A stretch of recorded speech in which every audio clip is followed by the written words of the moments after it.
So as you all likely know by now, and as I hope this conference has confirmed, I'm a guy devoted to diversity, to the beauty of combinations, and to what good old Chairman Mao would have called non-antagonistic contradictions.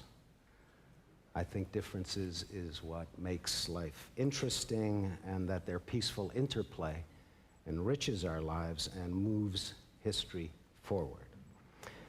So, in my opinion, preserving cultures is terribly important, and at the root of most cultures is language, and our next speaker, Mark Abley, has some thoughts on the past and on the present and on the future of language in a globalized world.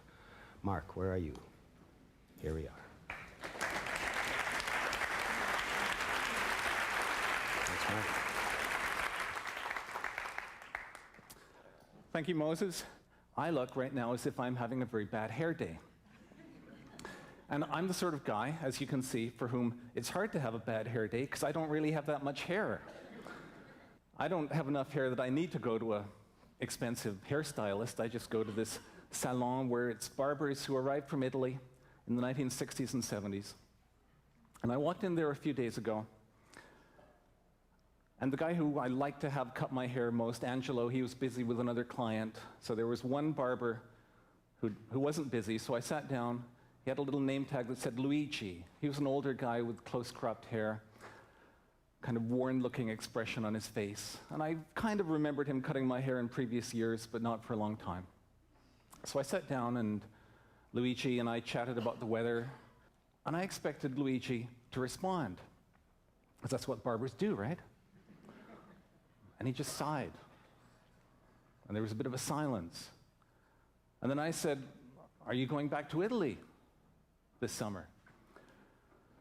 And he sighed again, and he said, "Me and my wife, we've been married 35 years. We were supposed to go back this summer." So I said, "What happened?" And he said, "Last December 4th, my son Tony, he had a brain aneurysm. He was in a coma for 7 weeks, and then he died. And he had 2 little children.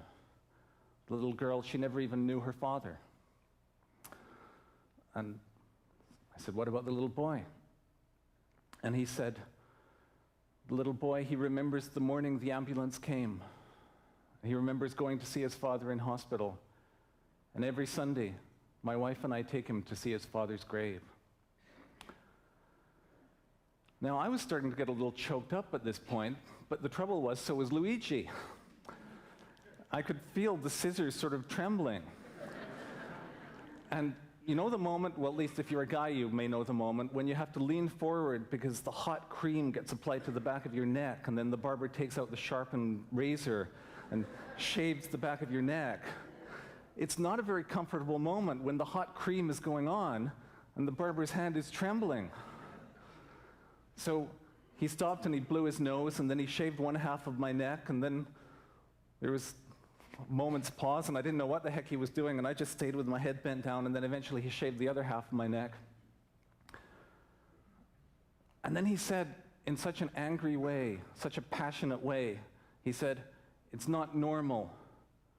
It's not normal that a parent should bury their children." So that's why I have a bad haircut. I'm sorry, but I do.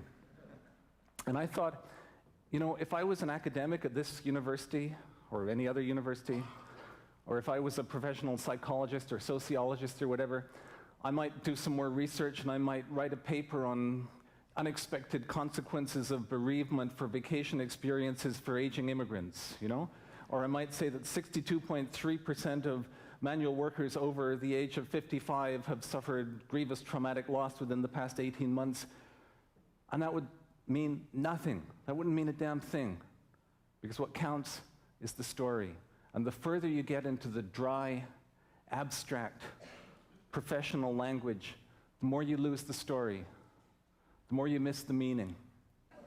So when Peter Newman was up here yesterday, when Peter C. Newman said, "You have to entertain the reader, that's why I tell stories," I think, with all due respect, that Peter was only telling part of the truth. Because it's not just a question of entertainment. It's not just a question of keeping the reader entertained. It's also a question of giving the full, rich meaning of those stories. Because when you're a Peter C. Newman and you have this extraordinary access to Canadian political and business leaders, and you're so good at telling the stories they tell you, then the stories themselves convey so much of the meaning. It's not just that the stories are little snippets that are thrown in there to keep the masses entertained. It's that the stories are the heart of the book. Because the story is what will convey the information to the readers. The story, the facts are inseparable from the story. It's not just a question then, if you're a good journalist or a good nonfiction writer, of telling the facts. It's not just a question of computation, it's a question of meaning. In Spoken Here, which is the book I wrote about threatened languages, what I really wanted to do was to tell stories, to tell the story of languages that are not dying, that are not lost. It's funny how many people say to me, oh, you wrote the book on lost languages, you wrote the book on dying languages. Well, there's a couple of dying languages that I wrote about, but I also wrote about examples of resistance. I wanted to tell the story of cases where the speakers of minority languages are fighting back. I wanted to tell stories like the one about the Manx language, spoken on the Isle of Man in the Irish Sea. And if you look in the linguistic reference books, you'll find pictures of an old guy in a cloth cap called Ned Madrill. He was a fisherman. He died in 1974, and he was supposedly the last native speaker of Manx. And so Manx is in the reference books as an extinct language. And in fact, it's not true.